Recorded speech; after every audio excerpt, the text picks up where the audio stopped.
kapulisan. Yan, kinuha na ito ng SOCO, yung PNP Forensic Group natin. Dito sa Purok Magsasaka, Barangay Santa Lourdes. Ito yung nakaraan, may ano dito may grass fire ito dito nung nakaraan. So, private lot ito. Yan. Nasa loob pa ng cordon yung police natin, yung investigador at saka yung ating mga SOCO. Yung nakikita niyo kulay asul na yan. Diyan nakalagay yung mga buto, no? Ng tao. Nilagay na dyan yung mga buto ng may nakitang bungo, saka yun pang mga kalansay. Usapin naman natin si Kapitan Dong Pulangko. Kap, live tayo sa Radyo Bandera. Kap, pwedeng malaman anong oras na tagpuan, paano natagpuan itong kalansay dito ng tao? Hapon, actually this is tinawag ito sa ating ng tanod. So, Palakas na Moses Kap. pumunta sila doon, tinawag sa mga tanod. Then, pagpunta nila sa area, ang sabi, habang nag-relocate ng mga lupa dito, nakakita nga sila ng isang kalansay. So, inireport nila sa police. Then, tinawagan yung tanod. Then, nag-proceed sila dito sa area. Mga anong oras po yun? Siguro mga 2 o'clock na siguro. 2 o'clock ngayon. So, yung pang unang nakakita dito, nakausap niyo na po? Negative kasi umuwi na daw po. Unang yung surveyor mismo, yung nakausap. Ito pong lupang ito, Kap. Kaninong lupa po ito? Hindi ko na po matandaan, but it is private individual po yung mga parang sa taga-tagig kasi nakaraan mo dun sa sa barangay hall kasi nagpapaturo. Gusto ko nilang malaman kung saan banda yung lupa ng bili nila. So yun, nagpatanong sila. So ito, kaya siguro may nakausap sila na mag-relocate na. Nirelocate na yung area, yung sadly, may nakitang kalansay. So ito po yung nakaraan, ito rin yung nagkaroon ng grass fire dito, Kap, no? Yes, about 2 weeks ago, meron dito. Pero hindi na inabot dito ng mga bumbero kasi hindi naabot yung kanilang hose. Medyo malayo.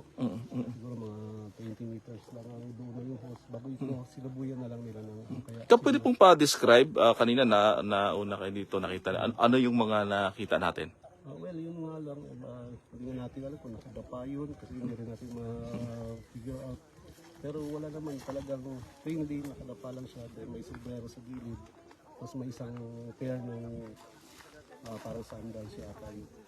May damit din. May damit siya, may damit. Yung mga bahagi ng kalansay, ano po yung mga yan? Buo pa. Buo pa? Wala kahit yung mga ano nila yung mga fingers kahit sa paa at sa kamay kompleto talaga. Pero talagang buto na siya. Buto na talaga.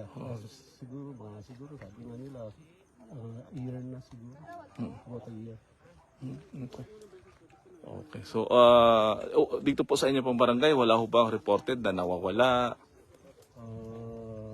Sir, wala talaga as much na wala talagang nai-report sa amin since last year, wala rin So, yun, nagtataka rin nga kami. Nagulat na lang kami at mayroong Hindi pa natin ito ma-determine kung babae o lalaki, no? Hindi pa po.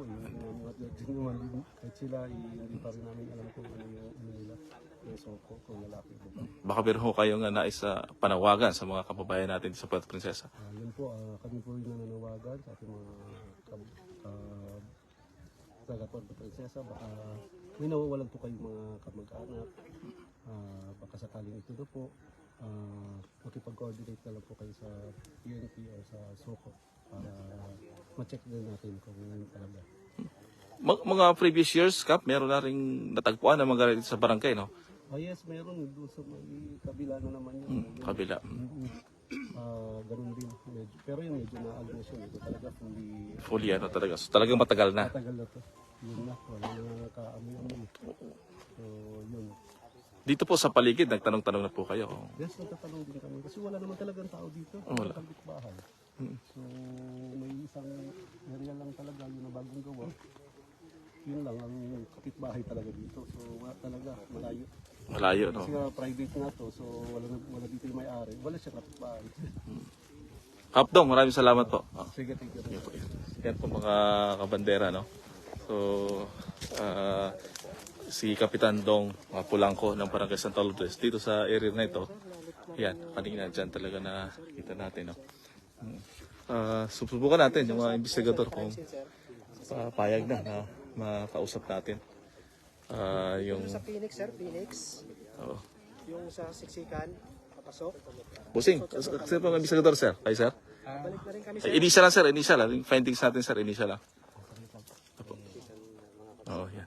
Para maano natin. Dito sa bahaging ito, Matagal na, sir. nakita. Kabandera, no? Oo. At yung yan, yung nakita nyo kulay asol na yan, dyan nakalagay yung mga buto.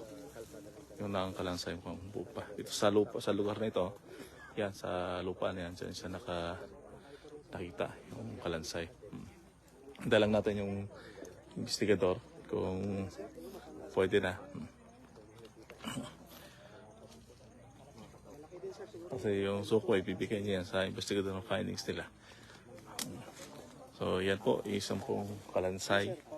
Hindi pa matukoy kung lalaki o babae dahil talagang buto na ito. Sabi ni Kap Dong Pulangko ay medyo matagal-tagal na. So ayan yung sa kulay asol, tapos na proseso ng soko. Talang natin itong yung PNP ay nagre-report pa si Busing sa kanyang station tungkol sa bagay na ito. Dito na ito sa Purok Magsasaka, Barangay Santa Lourdes. Balik na rin kami, sir. Balik. Hindi kalayuan sa kalsada, mga ilang metro lang sa kalsada ito ng yung Bantog Road. Sir, kunti lang sir, ano pong initial na investigation lang sir? Kunti lang sir. Doon na lang po sa ano namin, sir. Sa spokesperson po ng PNP. Sir, mabilis na naman sir, kunti lang. Yung ano lang, yung nakita lang natin dito. Tapos ano magiging disposition natin? Doon na lang po. Bawal po kasi may magsalita. Doon na lang po sa ano. May report na rin po kami ginawa. Okay, sige. Okay na, buddy. So, ayaw magsalita ng PNP, kay Ma'am Iki na lang daw. Yung tagapagsalita na lang daw ng ano. Dali yung buto, sir. So ito, tapos na. Yung soko, hindi rin magpa-interview. Si Ma'am Iki na lang daw. Yun natin kung ano yung magiging report ng PNP, no? Pero sir, isa lang sir, yung mga boto sir, soko na yung bahala doon sir? Soko na yung ano. Oo. Pero sa investigation, kayo pa rin sir? Sir pa rin sa investigation. Oo. So ayan po mga kabandera, yan yung nakitang kalansay dito sa Purok Magsasaka sa Barangay Santa Lourdes. Oo. Tinatanggal na yung yellow ribbon na yung cross line. No? So mula po dito sa Purok Magsasaka sa Barangay Santa Lourdes, Puerto Princesa City, Mike Escote, nag-uulat.